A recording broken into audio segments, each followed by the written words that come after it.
Hey guys, Ron here, and as I start creating more Pokemon for my future region, I thought we'd need some cross-generation evolutions, but the group of Pokemon I've always been interested in evolving is Pikachu clones. This group of electric rodents with cheek pouches is a staple of every region.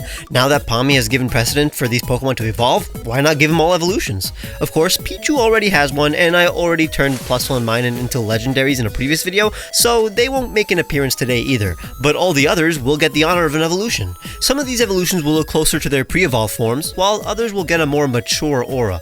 If you enjoy videos with a ton of Fakemon, I've made a bunch more recently where I created my own pseudo-legendaries and mythical Pokemon evolutions, so check them out when you're done with this video. We're going in order, so I'll start with Pachirisu.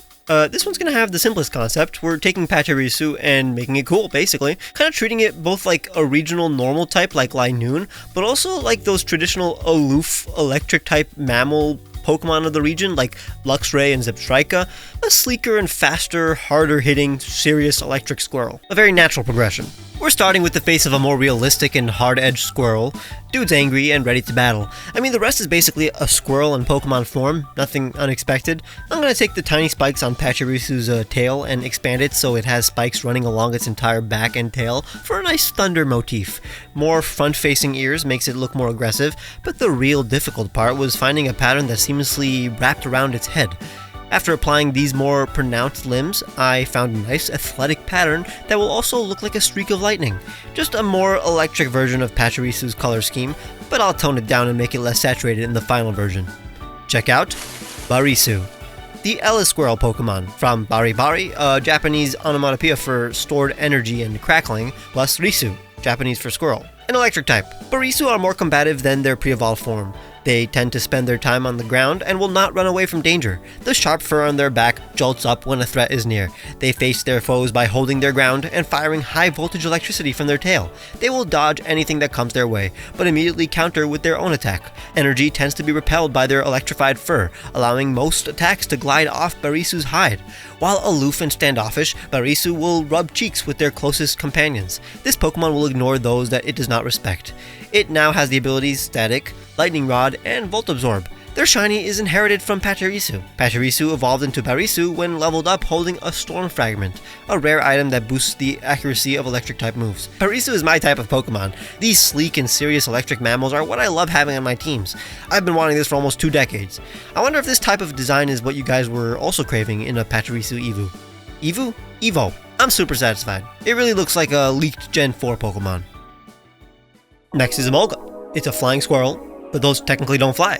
What if we made an evolution that could literally fly, and doesn't need any gliding membrane, and has a cape instead? I want to make a superhero flying squirrel, something between Superman and Batman, so not too friendly, a bit brooding, but still energetic and fun. Maybe something like all the adult versions of the Robins like Nightwing, Red Hood, and Red Robin. It'll look a bit similar to Emolga, not a huge leap like Barisu, but a new fleshed out concept altogether. Originally I wanted to have a long nose, but I do have a habit of designing a lot of Pokemon with their faces facing to a specific direction and only showing their profile.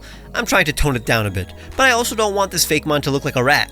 The other problem is that originally I wanted to give him a black mask, but I can't do that if it also has black rodent eyes. Then I realized I also always thought that the black pattern around Emolga's face looks like a hood. So what if that was actually accentuated, and the evolved form had a membrane that wraps around its head that looks like a cloak? Its ears would be under the cloak too. Without color, it looks like a Pikachu, but I mean, it's a Pikachu clone, so you can't blame me. It'll be mid-fall with the cape inside of a gliding membrane. I decided to make it look less serious and even give it a zigzag lightning patterns, but that'll also make its fur look like a superhero costume with a I keep on saying utility belt. Later, I decided to give it a completely different eye shape to differentiate it from Emolga. I by mistake put the tail behind the cape though, that'll be fixed later.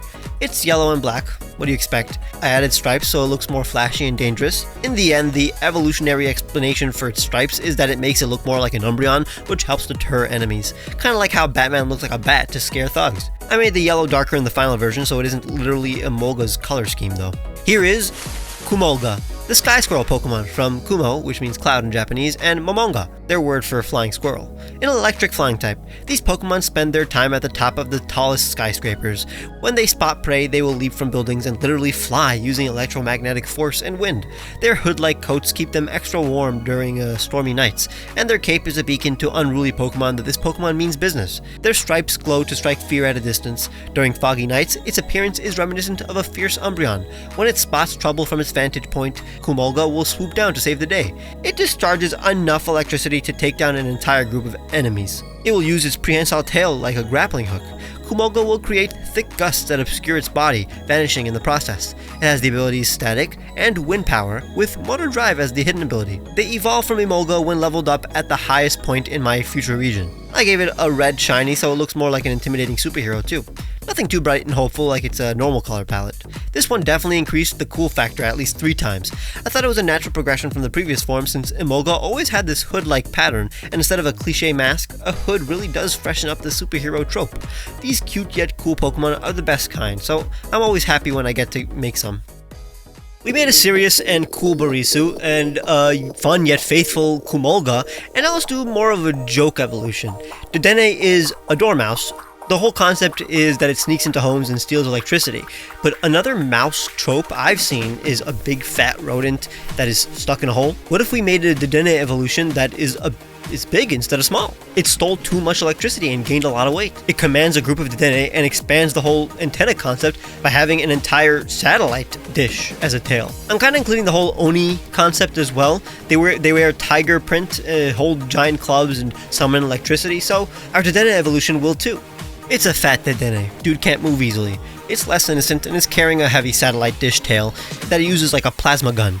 The antenna whiskers will be longer and the fur patterns more scruffy and even black stripes like Pikachu. And a tiger, but also from the back its patterns look like the antennas it has on the whiskers. Just refining the sketch before adding Dedenne's color scheme, then I'll darken it and invert the patterns, kinda like how Raichu's colors are almost an inversion of Pikachu's. Behold, Dedenne, the antenna Pokemon, from O, meaning great or king, Denki, meaning electricity, and antennae.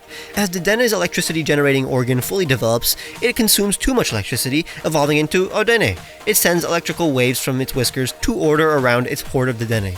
It usually stays in its lavish den as Dedenne bring fresh electricity for it to feed on. Dedenne uses the dish on its tail to fire concentrated beams of electricity whenever its home is greeted by a predatory Pokemon. While greedy and gluttonous, Dedenne will act as its horde's front line of defense when attacked by enemies. During battle, a line of Dedenne will provide Dedenne with unlimited energy so it can continuously fire its parabolic beam, a special electric type move with 120 base power and 100% accuracy that does drain an eighth of the user's HP. Dedenne actually evolves upon learning this move. I just thought it was super funny to take the smallest Pikachu clone and make it huge and chunky. It's cute and appealing, has a whole new concept, and is an evolution that makes sense based on the concept of the previous form. I want to know if you think so too. We did a serious, cool, goofy, and now I want to make a Togedemaru evolution that is pretty normal. I mean, it's going to be steel type, but you know what I mean. I'm going to turn this hedgehog into a full-fledged porcupine with its spikes perpetually extended. It doesn't curl up into a ball anymore. It's quadrupedal. Instead of indiscriminately discharging electricity from every direction whenever it's threatened, predators will now simply be shocked whenever they come in contact with its spikes. But it'll also have a long nose like an echidna. So imagine a long-nosed porcupine. I mean, that's what we're going for. Since the shapes are different than the average Togedemaru, the small details and colors will be the same. This will be the only Pikachu clone Evo whose electric cheek sack will go away, in favor of lightning whiskers. And throughout the body are these sharp metal spikes that tase you. It definitely looks like the final evolution of a 2-stage line to me. Just stealing the original colors, and there you go. Take a look at Togedarashi, the spiky Pokemon, from Toge, meaning spike, Denki, meaning electricity, Yamarashi, meaning porcupine, and Arashi, meaning storm. The less relaxed environment of my region compared to Alola makes Togedemaru evolve at level 38. The spikes on Togedarashi are constantly standing up, always attracting lightning for it to store. It carries Togedemaru on the crevices between its spikes. Its back provides ample protection for its children. Togedarashi is responsible and caring. It is able to maneuver through tight spaces without puncturing its surroundings. It uses electromagnetic senses to perceive its surroundings. It's able to extend its spikes in battle as it backs up into its opponents. It uses its spines as a conduit for a large amount of of electricity. It has the abilities Iron Barbs, Lightning Rod, and Sturdy. I know this Pokemon doesn't look like a bigger Togedemaru, but like, that's how most evolutions work. I mean, Ectric doesn't look like Electrike, Aggron isn't the larger Lairon, the shapes often end up differently. A Hedgehog evolving into a Porcupine is definitely a very Game Freak thing to do, and this is a mighty fine evolution in my opinion. And finally, Morpeko. I'm going to strip it of Hunger Switch and combine its forms, honestly. It'll be constantly evil, a greedy and gluttonous rodent that crawls around and collects food. Now, Morpeko is kind of a hamster, with its incredible cheeks, but its name also suggests guinea pig origin. I'm going to base the evolution on the long-haired variety of guinea pig. It'll hoard all of its food inside this thick coat of fur. So instead of a hangry mode, this guy will always have an evil grin. It's a quadrupedal guinea pig, like pretty much all guinea pigs, I guess. But it also incorporates the whole trope of evil pets you sometimes see in fiction. The fur on the face will look like the beard of a villain, and the rest of the body went from visible to completely engulfed in draping hair. It looks like a villainous merchant in their 19th century cloak. The patterns are as you'd expect, but what will be neat is that the color scheme is a mixture of both Morpeko forms. Beware, Morpekish. The impulsive Pokemon, from Moromoto, meaning guinea pig, Harapeko, meaning starving, and Peckish, also meaning hungry. It evolves from Morpeko when Oral Wheel runs out of PP in a certain forest in my region. When Morpeko's impulses take over, it evolves into Morpekish to survive. Morpekish are master hoarders. They crawl on the ground, collecting all the food that they can in their furry pouches. Morpekish will never share its food and will plot elaborate plots to steal more food. They are incredibly intelligent, but only put their smarts to use when acquiring food. They will punish those who steal their food. The static that accumulates as they crawl on the ground is released when Morpekish attacks with its surprisingly tough head. They no longer have the Hunger Switch ability, as they are always up to evil deeds. Now they will get Pickup, Gluttony, or Electric Surge. When Morpeko was released, I thought we'd get an evil form, so I made one. I love sinister looking Pokemon. If a Mon successfully pulls off a specific personality, I'm always down. And I hope you're totally down with this video's concept, so leave a like to show your support. Subscribe if you haven't, and check out some of my other Fakemon content. Consider becoming a patron or clicking the join button to get cool rewards like seeing videos days early and a huge discount on the t-shirts I made for you guys.